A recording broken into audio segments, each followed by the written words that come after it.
I'm sure many of you guys know who Andrew Tate is. So stole it from some dude got heartbroken. He revealed something to us which many people have not seen before. Any man who really thinks they need hair to be attractive to females or to matter in the real world has no substance. Now, did you know that he actually did a hair transplantation years ago? He didn't share it publicly. However, in this video, we are going to be diving deeper into that, especially if you are interested in getting your hair back with a hair transplantation. Then you should pay attention because there are some key things you should understand, things you could do to avoid looking like Andrew Tate. Now, before we start with the video, as always, shout out to our sponsor GoFiber. These are hair building fibers you can use to mask any thinning or patchy areas on your scalp to make your hair look thicker and better. So make sure to check out the link in the video description below where you can visit GoFiber, get a free sample of your choice and try them out. See if you like them. So that's how most of the people know Andrew Tate. With a shaved head, that's how he likes it. That's how he likes to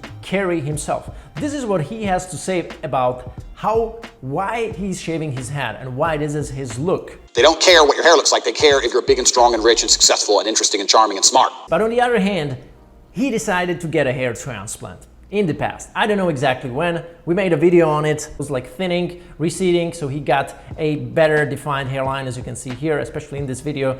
It's quite visible how out of the sudden he's getting better definition in the hairline, right? In this video, however, I'm gonna be mainly talking about how you can improve your hair situation with a hair transplant and avoid looking like Andrew Tate. As you already see the title of this Reddit post, boys, always do your diligence before going the hair transplant route. Very true. So what happened here, and do people notice that something is off with his hairline?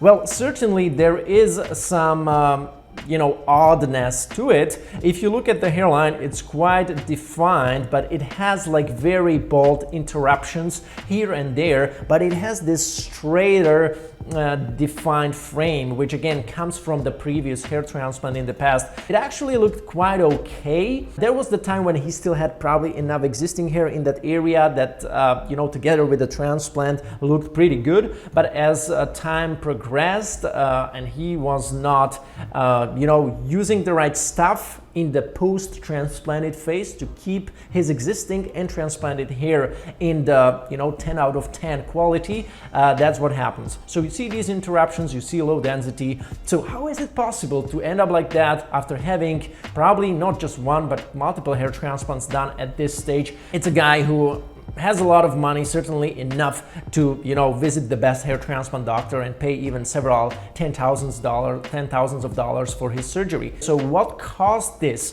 Many of you guys will probably also have this question. He didn't take finasteride after hair transplant?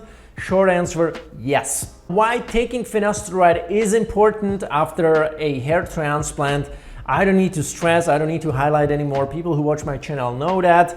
For all of you new guys, make sure you watch some of my finasteride related videos to understand this. It's sad that people underestimate the importance of a good hair transplant.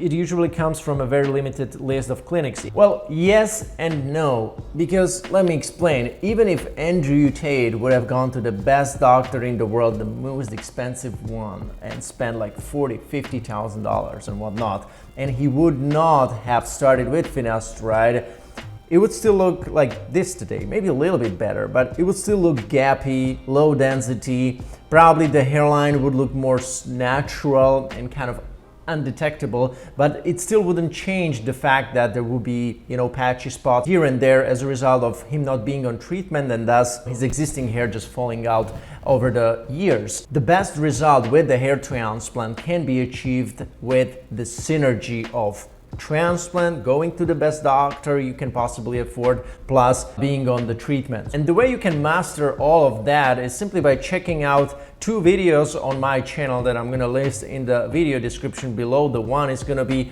how to get the best hair transplant result in 2023 in 5 simple steps, 10-minute video.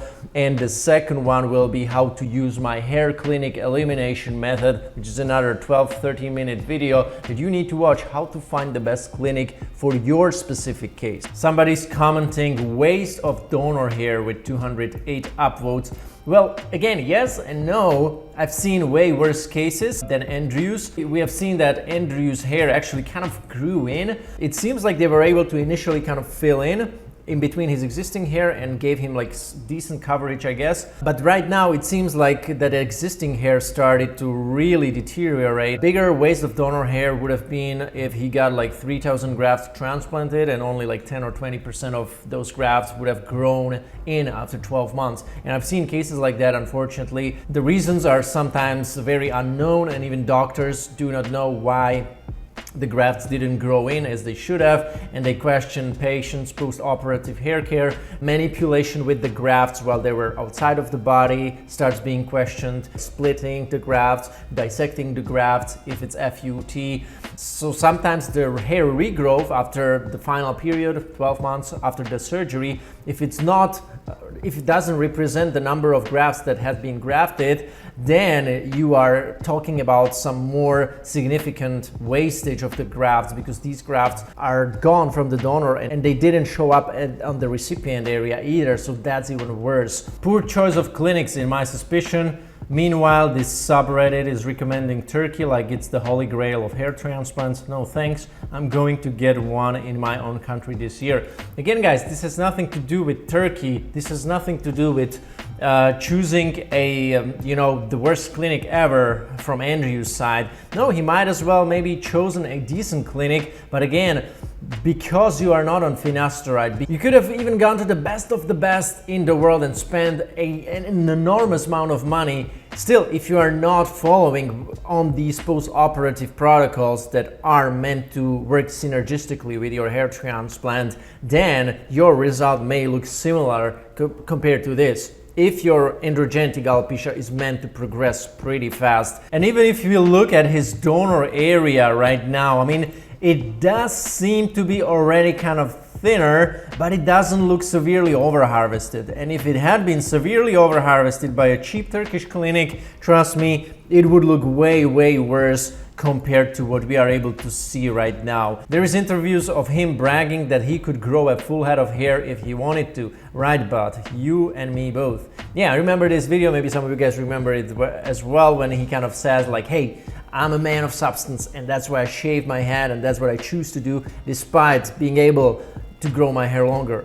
Yeah, you are able to grow it longer, I guess, but it wouldn't be left unnoticed and people would definitely start commenting and seeing like what the hell is going on with your hair. So let's say you want to get a hair transplant right now or in the near future and you want to prevent ending up looking like Andrew Tate with his residues of transplanted hair on the frontal hairline. What should you do? First of all, you should be getting on finasteride at this stage already.